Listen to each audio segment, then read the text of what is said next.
Olá, alunos, como vocês estão? Espero que todos estejam bem. Eu estou mandando um vídeo para vocês, um vídeo curto agora, com uma explicação melhor desses movimentos internos e construção de relevo. Assunto que eu passei para vocês também em forma de um texto ali resumido e algumas atividades. Então, só para vocês entenderem melhor ali, eu estou mandando esse vídeo agora. Antes de mais nada, vamos falar o que é relevo. Já tinha trabalhado isso com vocês, porém eu percebi que alguns alunos estavam com dúvida em relação a isso.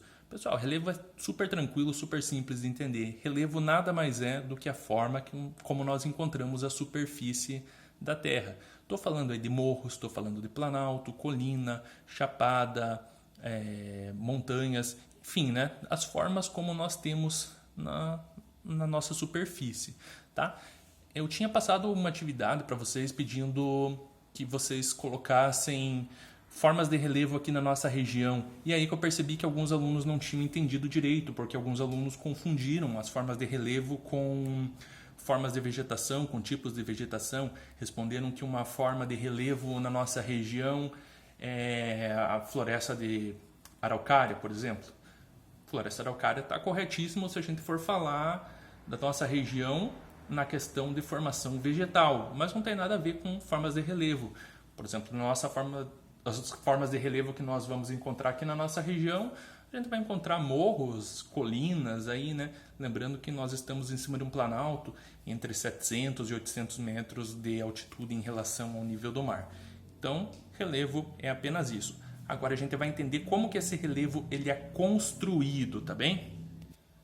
Então é o seguinte, esses movimentos internos eles vão ser divididos em dois, tá? Antes de mais nada, saibam que esses movimentos internos eles também podem ser chamados de movimentos endógenos, de agentes endógenos, de agentes construtores de relevo, então tem alguns nomes para eles ali. Mas basicamente eles são o movimento das placas tectônicas, já vou explicar, e também o vulcanismo. É através dessas duas coisas que todo o nosso relevo ele é construído, então, de dentro para fora. Entendam que tudo isso daqui acontece abaixo do solo, entre a crosta e o manto, tá? E vai acabar modificando o que nós temos aqui na superfície, né? Que é o topo da crosta terrestre. Então, galera, vamos começar aqui pelas placas tectônicas. O que são essas placas tectônicas? Saibam que abaixo de tudo que nós temos na superfície da Terra, inclusive abaixo dos oceanos, existem as placas tectônicas, que nada mais são do que rochas que elas acabam cobrindo a Terra toda. Quando eu estou falando de rochas, estou falando de rochas gigantes aí mesmo, tipo maiores do que o Brasil. Inclusive o Brasil está em cima de uma dessas rochas, né, que é a placa tectônica sul-americana. Não apenas o Brasil, mas vários países aí juntos com o Brasil estão em cima dessa placa tectônica. Outra coisa importante para a gente saber dessas placas tectônicas aí é que elas têm um movimento, elas se movem, estão se movendo o tempo todo. Se movem mais ou menos com a mesma velocidade que o nosso cabelo cresce, ou seja, bem lento esse movimento dessas placas tectônicas, né? Então aqui eu fiz um esqueminha mostrando as placas tectônicas paradas, né? Elas paralelas aqui lado a lado. Essas placas, se elas não estiverem se movimentando nesse momento, o relevo ele vai estar retinho, não tenho morros, não tenho nada aqui em cima. O porém é que essas placas às vezes elas se movimentam dessa forma. Nós vamos chamar esse movimento de movimento convergente, onde elas estão convergindo, elas estão indo uma de encontro à outra. O que vai acontecer? Elas vão se dobrar, uma vai subir por cima da outra, da forma que eu tenho aqui nesse segundo desenho. Então essa placa vem para cá, acaba subindo em cima dessa placa que vem para cá. O que vai acontecer na superfície do relevo?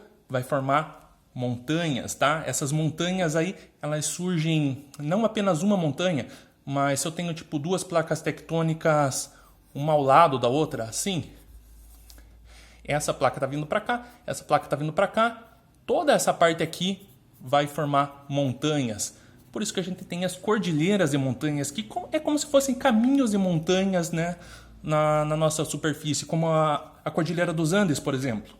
É uma cordilheira, né, um conjunto de montanhas que nós temos ali pegando do Chile e subindo ali, né? Vários países aqui da América do Sul nós temos essa cordilheira ali, né? Porque ali nós temos uma região de divisa de placas tectônicas, onde nós vamos ter a placa tectônica sul-americana, que está a placa do Brasil, por exemplo, e nós temos outra vindo do outro lado, que é a placa de Nazca. As duas se encontram, formam essa cadeia de montanhas. Outra coisa sobre essas placas tectônicas, esse movimento delas pode gerar terremotos. Esses terremotos também podem modificar o que nós temos na superfície. Não liguem para as minhas placas tectônicas, são 2 bolachas, foi o que eu encontrei para fazer isso. Galera, essas placas elas não se movem apenas assim, uma de encontro à outra, uma se afastando. Às vezes elas se movem, uma vindo para cá e outra vindo para cá, dessa forma. O que vai acontecer? As placas tectônicas não são retinhas igual essas bolachas, né? Elas têm todas um formato desse jeito. Às vezes uma encaixa na outra, fica presa na outra. Essa daqui está forçando demais para esse lado, essa aqui está forçando demais para esse lado. Só que as duas estão encaixadas e elas não soltam. Só que vamos lembrar que tem várias outras placas empurrando essa e várias outras placas empurrando essa. Uma hora quebra onde elas estão encaixadas e aquilo que era para movimentar bem lentamente vai movimentar de forma brusca. Vai dar uma mexida bem grande ali. Grande aqui no caso, a gente está falando de 6, 7 centímetros. Mas vamos lembrar que isso daí era para se movimentar em 1 ano, 2 anos e acabou movimentando em 1 segundo. O que vai acontecer? Vai tremer todo o relevo que nós temos em cima, dando terremotos então nesses locais. Por que no Brasil não tem terremoto, por exemplo? Porque o Brasil está no meio de uma placa tectônica. Por que no Chile tem terremoto? Porque o Chile está na divisa das placas tectônicas, tá bem? Alguns locais, inclusive, estão no meio de mais de uma placa tectônica. O caso do Japão. O Japão está no meio de 3 placas tectônicas. O Japão é um paíszinho pequenininho, um aglomerado de ilhas ali, na verdade, né? E o Japão está no meio, em cima de 3 placas tectônicas. Então, qualquer uma se movendo vai acabar dando terremotos onde nós temos o Japão. Enchi de bolacha, farelo de bolacha aqui agora. Tá, mas vamos continuar. Então, o Japão acaba sendo um país com muitos terremotos. O Brasil está no meio de uma placa tectônica, praticamente não dá terremoto. Na verdade mesmo, nós temos terremotos praticamente diários, até no Brasil. Só que são terremotos de pequena magnitude. São terremotos ali quase imperceptíveis, que são causados por deslizamentos internos, coisas assim, tá? Nada referente a movimentos de placas mesmo, como a gente tem em vários outros países aí. Além da tectônica de placas, nós também temos o vulcanismo como um agente endógeno, como um agente construtor de relevo. E é sobre ele que nós vamos falar agora. Então, sobre o vulcanismo, vamos falar o seguinte aqui. Quero que vocês entendam como que surge um vulcão ou por que isso ocorre. Pensem na Terra como se ela fosse uma bola de magma por dentro, né? A gente tem todo o manto ali, né? Composto de magma, né? Só uma camada superficial aqui sólida, o resto é tudo magma ali dentro. Esse magma está fervendo. Pensem em uma fervura como se fosse uma panela de pressão. O que acontece com uma panela de pressão quando ela está no fogo, está fervendo aquela água ali? Começa a sair o vapor pela válvula, né? Começa a aliviar a pressão pelaquela válvula. Se eu tampar essa válvula, o que vai acontecer? Vai explodir essa panela de pressão. Então, a Terra funciona da mesma forma. Está lá todo o magma sendo fervido lá dentro, né? Isso daí acontece devido a várias reações ali, né? Que nós temos reações físicas, reações químicas ali. Isso daí vai fervendo, precisa aliviar essa pressão para algum lugar. Esse magma ele precisa sair para a superfície, né? E não explodir a Terra. Precisa encontrar as válvulas, como se fosse a panela de pressão ali, o vapor saindo pela válvula. A Terra precisa ter essas válvulas também. Acontece o seguinte: o magma ele não vai conseguir perfurar uma placa tectônica. Essas placas tectônicas aí dependem, né? Tem algumas tem uma espessura maior, algumas menor, mas mesmo assim o magma raramente vai conseguir perfurar uma placa tectônica. Então, por onde que o magma vai passar? Vai passar pela divisa das placas tectônicas, onde vai ficar mais fácil essas frestas aí, né? Acontece da seguinte forma: nós temos lá o relevo, né, normal, sem nada, ali as placas tectônicas paradas, de repente esse magma consegue fazer muita pressão e ele acaba explodindo essa parte aqui na superfície. O momento de uma explosão, de uma criação de vulcão, ele é muito mais poderoso do que uma explosão de bomba atômica, tá? Ele é bem potente mesmo, mas raramente ocorre. Acontecia muito mais em um passado distante da Terra do que hoje em dia. Hoje em dia a Terra ela já está, digamos, se acalmando, mas as atividades vulcânicas foram muito mais intensas no passado.